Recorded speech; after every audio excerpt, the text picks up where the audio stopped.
Medical laboratories are always on the lookout for healthcare professionals who are willing to give their expert opinion on the latest medical breakthroughs.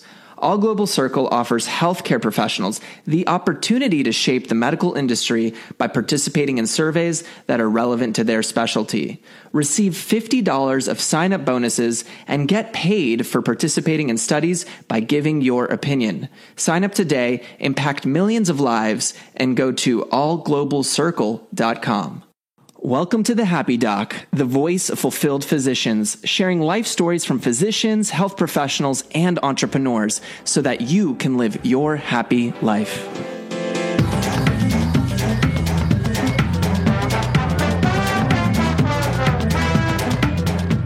Hello, everyone, and welcome to another episode of the Happy Doc. I'm super excited to have Dr. Francis Yu. Dr. Yu, how are you doing? How's life?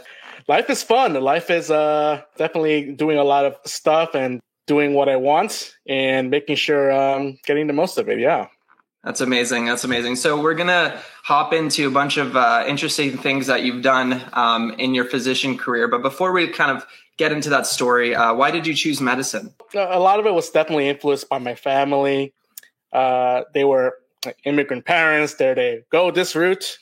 And I said, sure, I like science. I like helping people. It seems like a great way to learn what I apply what I learned, and something that requires for me to study a lot, learn a lot, but be able to translate it into an actual practical outcome. And I like learning, so the studying part was great. So yeah, that's the short of it. Yeah. So basically, just a natural progression of learning. It was something that you were interested in, and then you continued to pursue that. And did you feel like as you were going through the process, this was the path for you? So that's a interesting question, because there are multiple parts to that route, right? There's the pre-med, then the actual school, and then the training, and then after the training, right? So the school was fun. You know, it's new, everything's great. Oh, another new rotation. Have to learn new things, and then residency, you have to be the doctor now and be page and do things. So that all part of it was great. The newness of it and moving through that process. So that part worked for you, going through the process and learning everything throughout the whole medical education route. Was there any specific parts of school itself that you found particularly challenging or difficult during your pathway? Yeah, I realized in hindsight, I had terrible sleep to begin with, starting from when I was probably 15 or 16. And it just made my overall wellness a little bit worse, just because there's a lot of studying you have to do, a lot of things you have to go to, especially the first year. And people say, well, you study the amount of lectures you got, which meant how many hours of sleep. So it was definitely tough in terms of the attention needed to that. So there's less attention to pretty much anything else. Luckily, I was living at home with my parents. I didn't have to do all the home stuff that I know a lot of other doctors have to do. Yeah. I mean, look, that support's huge, right? And I can tell you when you have to balance so many things at one time, especially with medical school, and as you know, the fire hydrant amount of information that's coming at you, that definitely sounds like a benefit. Yeah. And then so you progressed forward and you went into family medicine. And I'm also seeing in your background that you have taken on so many different fellowships and additional training. I think that's amazing.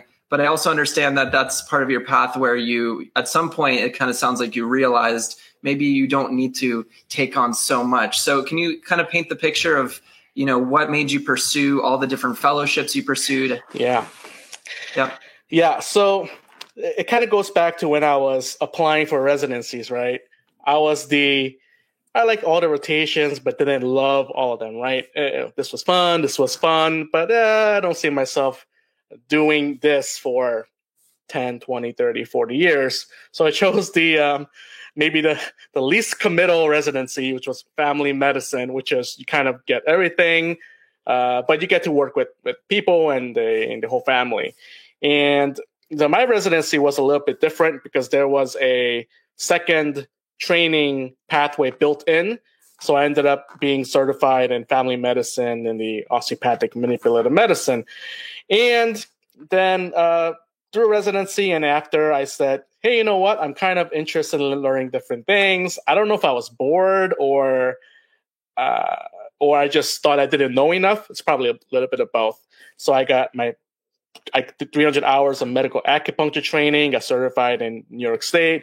I did some lifestyle medicine, functional medicine training, and I also grandfathered because I had so much CME into the integrated medicine specialty and the pain medicine extra qualification.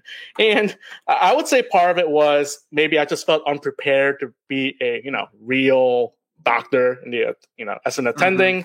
But part of it was I just liked the learning. But I later did realize that part of the learning was a defense to actually go out and say, hey, I'm going to be the doctor now that I've trained I don't know how many years to be. Yeah. I see that a lot, especially with business building and entrepreneurs. There's definitely that sort of imposter syndrome, and like you said, sort of there's that constant learning or getting the next certificate or the next thing instead of just doing the thing. And I've definitely seen that before, which I think is important, and it's great that you maybe recognize that in your own path. But still, with that being said, the training's really effective. Now, I'm curious, do you find that the integrative medicine and the acupuncture and the OMT, are you still using those holistic practices as a physician? Yeah. So I kind of have to talk about part of my other part of the story to do that. After residency, I got hired as an attending, and I was doing clinical work. I was also doing work with students and residents, precepting them in the hospital, outside the hospital, giving lectures. And I eventually got the hat of being associate program director, and then a program director. And then along the way, I became vice chair of the family medicine department at the QI projects because I also had my Lean Six Sigma green belt. And then basically I had, 4, 5, 6 hats. And the part of it I realized was the worst for me was the stuff I was doing in the clinical work that I never signed up for. I know that comes up a lot on your show a lot. And a lot of it was a lot of the non-medical parts of the work, right? The paperwork. Hey, I signed and faxed this over 5 times. Why am I getting a 6th time? I'm sure that you've heard it before, and people have said it before. And then what happened was I said, what about medicine do I like? And I said, hey, I like the problem solving, using everything I learned to help people, right? What I wrote in my personal statement to begin with. And the OMT, the acupuncture integrated medicine, was really the way for me to position myself as someone who, I want to sit with you and think about what's going on. What does someone else not maybe pay attention to, and do something else that someone else isn't? So I can put in my little 2 cents, and hopefully that will help the person in front of me. And I definitely had people who said, yeah, what you told me 3 months ago, I've had all these other specialists. That's what they told me after wazoos of tests afterwards. And it made me feel great that I was able to use what I learned and help out this patient. So the short version is yes, but actually do more of that now than the paperwork primary care side of things. Yeah, absolutely. And I think that's one of the things that we're going to probably get to in a little bit, in terms of when you start to build your own practice, you can start to remove those pieces that are less enjoyable in the work, right? The non-clinical side, maybe parts of a company or healthcare system that aren't streamlined, things that, like you said, you didn't sign up for. And absolutely, it's just not an enjoyable thing. And on the OMT side, because I'm also a DO, one of the great things that I, sometimes will work with patients is something like headaches, right? Like someone comes with a headache, you have the skills and I have the skills to know that maybe the tension headache could be resolved with a couple of techniques, right? Like, so the like direct inhibition of the traps or whatever different techniques are out there. I've, even with like, I'll give you an example with my mom. Like my mom had a crazy headache. I don't see her often. And I did a couple of OMT techniques and her headache went away when the other doctor was trying to give her Advil or what have you, right? So it's just, I'm very happy to speak to someone else who has these skills too, because there's some results that maybe, and I'm curious, have you found like maybe there was a result with like acupuncture or OMT and someone was having like some stubborn symptoms and you just were able to get it out with some of your holistic treatments? Oh yeah, that's definitely the most enriching parts, where they say, hey, this was going on for so long, you're the only one that has given me relief, whether temporary or permanent. And definitely with both the acupuncture and the OMT. Although nowadays I use both, whatever really is the most effective and efficient way. And yeah, like that other patient I just said, I just did a thorough structural exam. I said, hey, it's XYZ, did a technique. And later he wanted to see other specialists because he had multiple myeloma and other things. Obviously, it was a little bit complicated. Yeah. But he came back and said, you know what, everybody is telling me what you told me 3-4 months ago, and you were helping me with already. Yeah. Yeah. And right. And even like supportive care for people who have more severe diseases and those types of things, you can do a lot with that. So I think it's great to have these different potential skills in your toolbox, to be able to pull them out. I want to kind of move the conversation a little bit towards achieving physician freedom, which you wrote a whole book about this concept around achieving freedom in your life as a physician, right? Yeah. And so before I kind of tap into that, that the freedom side implies that there's a part of this process where you feel enslaved, right? And you feel stuck. Mm-hmm. Can you tell me a little bit about what was making you feel like you wanted to achieve your own freedom? So going back to my story about my wearing multiple hats, right? Again, I was doing clinical medicine, precepting students, residents, vice chair of the family medicine department. I was kind of in charge of some QI projects, and I was also starting new clinics. And then I thought, you know what? Am I going to be the DIO of a gigantic hospital system? And do I want to be the master QI person? Not really. Do I want to be in this kind of clinical practice for 20, 30, 40 years? Not really. I realized I'm not saying those experiences were bad, but I realized if I kept going on that route, I'll be basically living a life or lives that really other people wanted for me. It really benefited them more than it would have benefited me.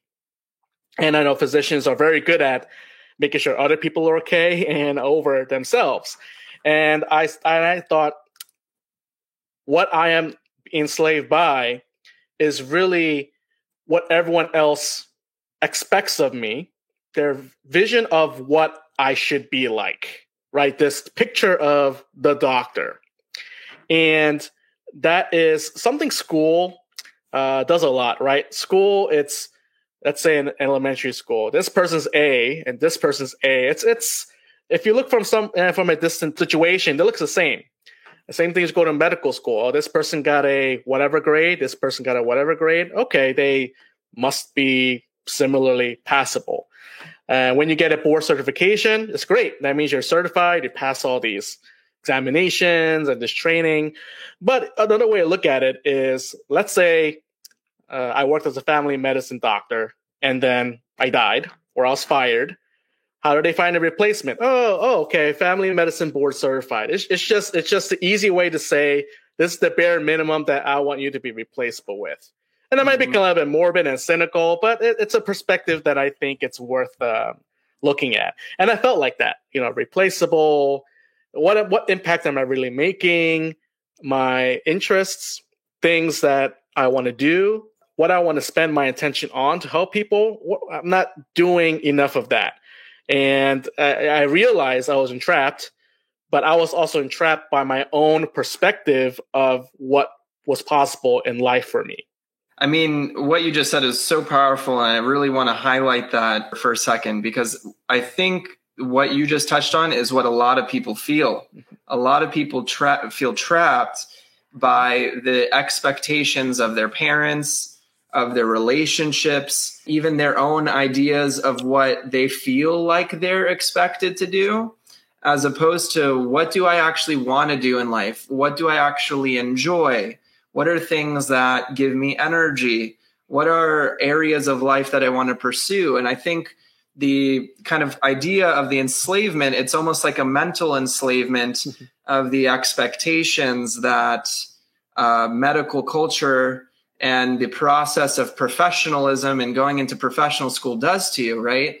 And I know this personally, and what you said really spoke to me, because I also had to have my own personal breakout period when I started podcasting, right? And when I started to build out something, right? And so I'm curious, when did that switch for you where you're like, I'm done. I need to do me. I need to do something for myself. What was that moment, or where did that kind of switch for you? Yeah, I would say there were multiple pieces, right, that were building up. Then I would say it was at the end of 2019. That's when I was working full-time plus, right? Because I had these other hats that I mentioned twice. Mm-hmm. Plus, I was starting new clinics in the evening, and I was starting my own private practice on Friday. So I smushed all that work to Monday to Thursday. And yes, it's in a way you could say it was self-imposed, but then it accelerated my awareness of, wait, this is not good. If this keeps going, not only am I not going to where I want to go, I'm going further away from really what it is I went to medicine for.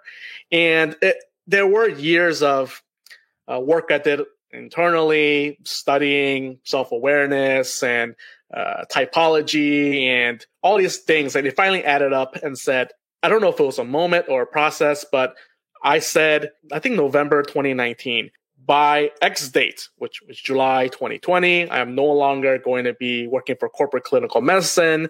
I'm not going to have everything figured out, but it's time. Yeah. Yeah. And I think that's, again, just like you said, it kind of built up over time. You're doing your own personal reflection and studies, and we all have to hit that point. And I think it's really powerful. Like you said, you decided on a date and you said, I've had enough of this. Mm-hmm. And I think so many times, unfortunately, we as physicians, there's like a personality type. We oblige, we're givers. But our issue, I think, as givers is the defense of protecting ourselves and giving ourselves space and what's good for us. And I think it's such an important part of your journey to say, you know what, like, that's it. I'm creating this wall. I'm done. And I'm ready to build out my practice. I'm ready to build out my thing. So now let's dig in a little bit further. You wrote a book about this, right? Achieving Physician Freedom. Yes. And again, I love the title. I think it's great. What does it take to achieve freedom as a physician? What do you think? What are your thoughts on that? Yeah. So a lot of I would say, so I'm re-listening to this book. I at least re-listened to this book multiple times. Napoleon Hill. And it's not his more well-known, right? Think and Grow Rich. It's the Outwitting the Devil. And in it, he talks about having a definitive purpose and plan. And as doctors, we are not taught how to have that for our life. It's how to do a history, do an exam, assessment and plan, which is what you need for your job. But it's not taught to us to soul searching, inner work, and be aware of what's going on to get what's us, right? What's individually, authentically meaningful and impactful for us. And like you said, it's in a way that was snuffed out. I know that sounds really terrible, but in a way, because you have to inculcate this physician persona. And unfortunately, right now, it's not paired with some sort of individual growth. Because if you have both, that'd be great, but we don't. So what the book generally says is that you need to actually think about it, and not if you just let things happen, you are deciding to let other people's choices basically lead your life. And so the first thing I write in the book, right, the first step is to realize that yes, you, but we're all going to die, right? And I have people do this exercise. Write out your own eulogy or obituary, the way your life is going right now. And then write another one in which you write your ideal life. If those two are the same, that's awesome. But then I don't think they are the happiest stock already. So, and then I say it helps them wake them up. Oh, wait, there's actually this difference, and I didn't want to see it because that cognitive dissonance is so uncomfortable. And who else is responsible but you, right? So it's me, it's my life. And if I don't choose to do what's better for me and the people around me, someone else's decision will become mine. And then what? Yeah. I like that exercise a lot. So I'm going to get really clear on this. So I'm right now, if I wanted to do the exercise, I'd write my eulogy as if whatever pathway I'm taking, I'm writing it now versus a different pathway where I succeeded or went for the things I wanted to in life. And then you compare those eulogies. Is that correct? Yes, exactly. Having that hindsight lets you see, let's say I was wearing my hats, all my hats. And hey, great. Oh, he was the best DIO ever. He was the best program director ever. He was the best quality improvement person ever. Yeah, those are great, but it's not really what I'm about.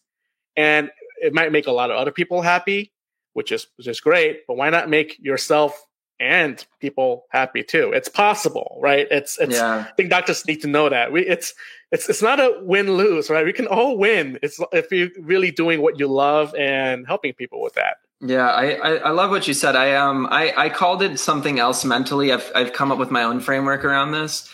I've called it stacking in my head. The way I look at it is you want to stack what you find authentically true for your life and what makes you happy and what makes you joyous and all those things, what gives you energy, and making sure that you take care of yourself, not necessarily first, but at least carve or shift into a position where now what you're doing is providing you energy. So then as you're happier and more fulfilled, you give from that full cup, right?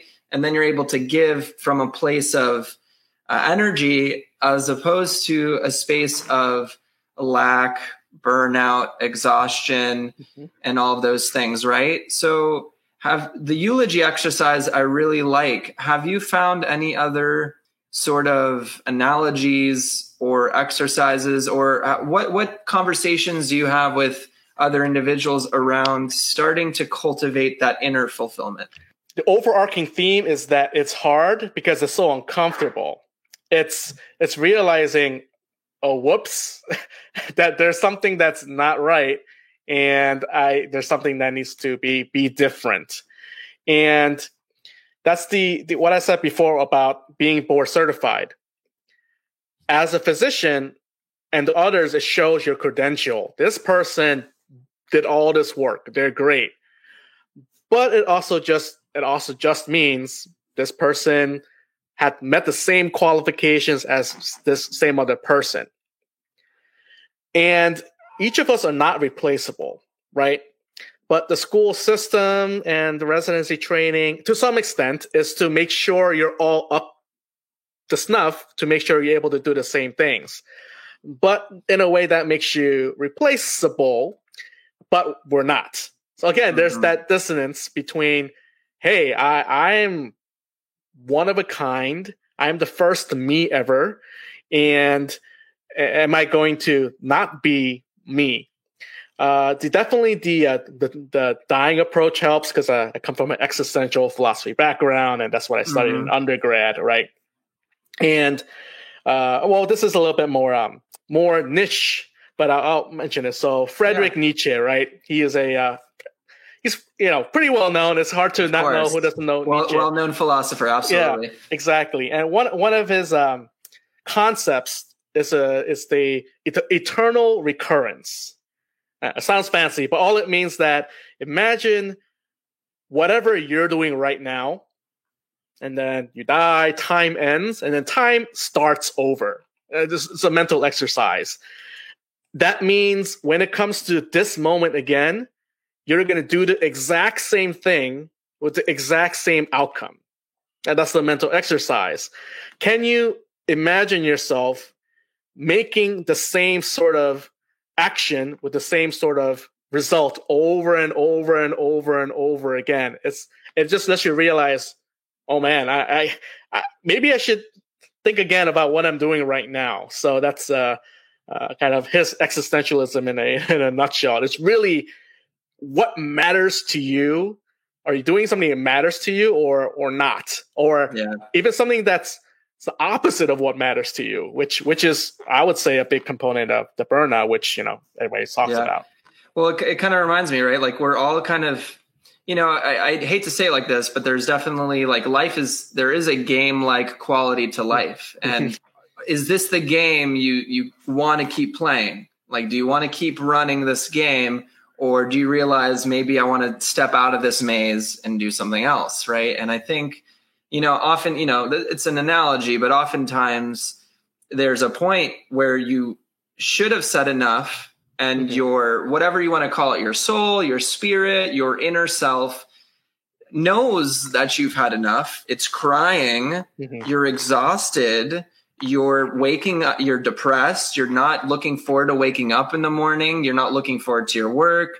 You're getting burnt out. Maybe you're, showing symptoms of getting angry, irritable, whatever. So you know it, and yet you still haven't taken that next step to look at your life, to reflect and say, wait, maybe I need to be changing something here. And change is obviously very hard, but how long are you going to keep playing this same game? And I love that idea with Nietzsche of the recurring pattern here, because who knows what happens when we die? That's a longer discussion. We could have a whole existential conversation. I love this. By the way, I love talking about this stuff.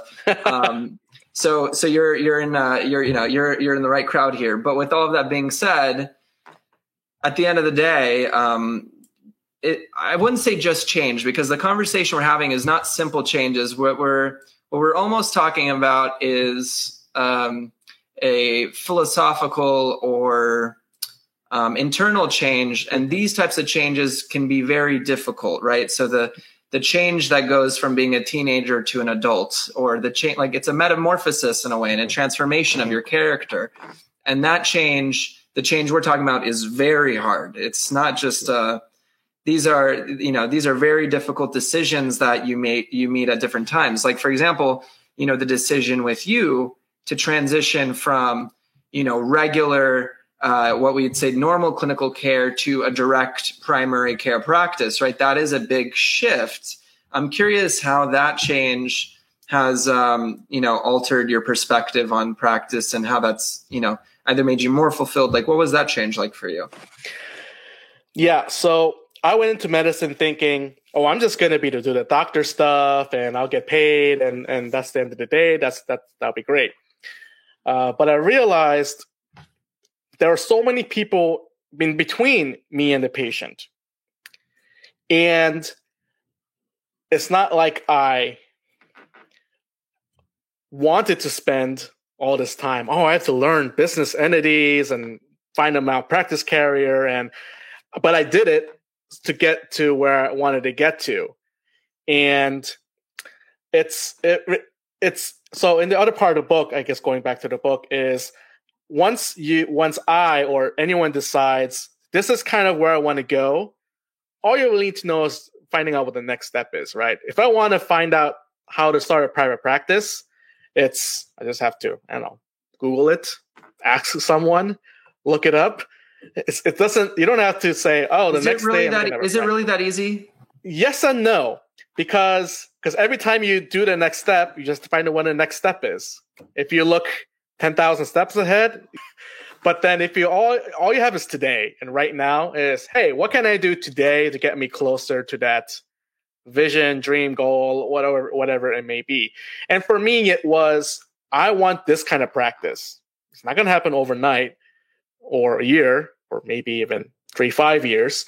But all I knew was I need to come up with a name for my practice, right? It's something it's the simple things add up to what's hard. Like, I always, for physicians, I give the physician equivalent, right? When I was first on night float, the nurse calls, oh, this person's Haldol order or Tylenol order is whatever missing or it needs to be renewed.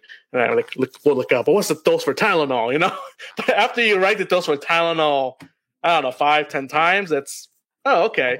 And then you move on to a little bit more complicated thing that you can move through. So we've all done it, but we just make things more complicated because people can. It's just one of the gifts we have, right? Well, it's scary. I mean, the change you're talking about, and it's kind of like the change I went through with starting the podcast, which is like, I'm going to a different level. I'm going to choose to do something that most people don't do, right? And I'm extending my head out to this other thing.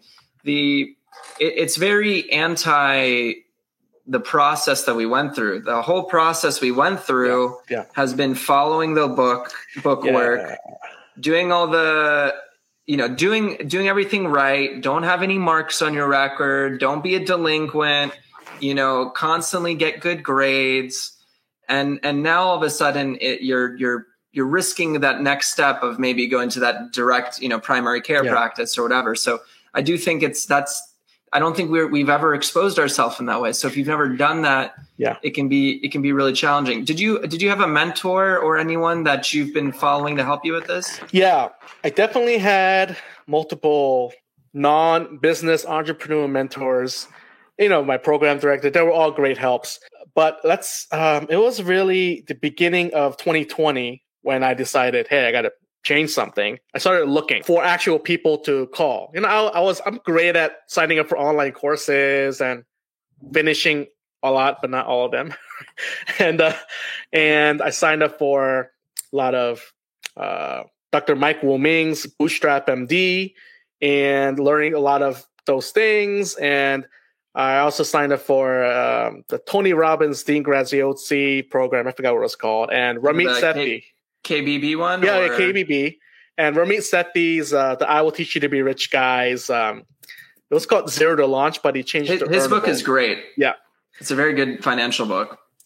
And then I realized, I can kind of do this all on my own. It will just take me a long time because I was just afraid of asking for help.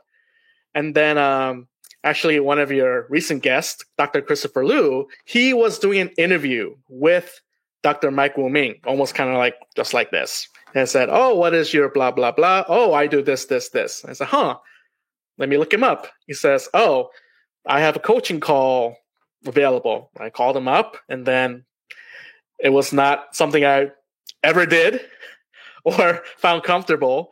But I said to myself, what's going to happen if I don't? I'm just not going to move ahead. And so I called him, and then I learned from him. And then that led out to reaching out to more people. I was mentored by Dr. Mike Wu-Ming and asked a lot of people online, different Facebook groups. I just asked them, what blah, blah, blah do you use? Or which one of this do you use? And even now I have another coach that kind of is leading me through the business world. So definitely networking, asking, right? Yeah. As a student, as an intern, we're used to, hopefully we were used to asking things. But as an attending, even if you've never done business stuff, you're almost like a business student again. You have to be a business intern. So you need your business senior resident and your business attending. Yeah. So that's kind of how I look at it. There's definitely a entire world of information. But the one thing I wanted to point out with what you said, which I think was great, is it sounds like you were ready. It sounded like mentally you'd had enough. There was enough percolating in here. Yeah. Where you're like, I'm done. And it sounded like you're ready. Like the one thing I want to highlight for people listening is if you're listening to this right now and you feel like I'm done, I've had enough of this lifestyle, I'm ready for this change. I want to really point out that when you're actually ready, the information is here. Mm-hmm. You literally could message me. You can message Dr. Francis Yu. You can message this network. None of us are trying to hide in a corner. We're all people that like to help people. There's nothing here. A lot of people, I feel like, create this barrier in their head that it's difficult to start something new, to build a business, to do whatever. But you just said it. You decided, you listened to the interview, you just looked a couple steps further. You saw that Dr. Christopher Liu had like his course or had his coaching. You reached out. I'm sure you reached out to a lot of other people too, but you, through the sort of weaving process, right? You're here. You're on this episode. You've built out your DPC practice. You're doing this process. You've written 2 books. I saw the COVID book that you wrote as well. You're doing the process, right? And so again, I like to give a little clap because I think, you've built out your way, and that allows other people to build out their way. So I think that's great. What do you think about that? I have one related and one not related comment. The unrelated comment first is just shorter. One of the reasons I reached out to Christopher Liu was our last names are very similar, like Liu and Yu, and Dr. Mike Wu Ming, right? So Wu, Liu, Yu. And even the last time I spoke with Mike Wu Ming, he said, hey, maybe we should do something together. Because I said, hey, I was thinking the exact same thing. Anyway, so back to your comment. I 100% agree. The thing that I want people to know is that, though, it has to be percolating. If where you are, if your next step is literally do what I'm doing now, that is your next step. Doesn't mean, you need to go network right now and do this right now. That may come. Or maybe your current job is what's fulfilling to you, right? Can't tell someone, leave that job or go for a non-clinical career or fire so you can retire early. What works for you is what works for you. If you say, I'm going to save this amount of money by working this amount of hours on my current job, great, that's your next step. But the key point is that there is this self-appointed conscious decision. This is what I'm going to do next.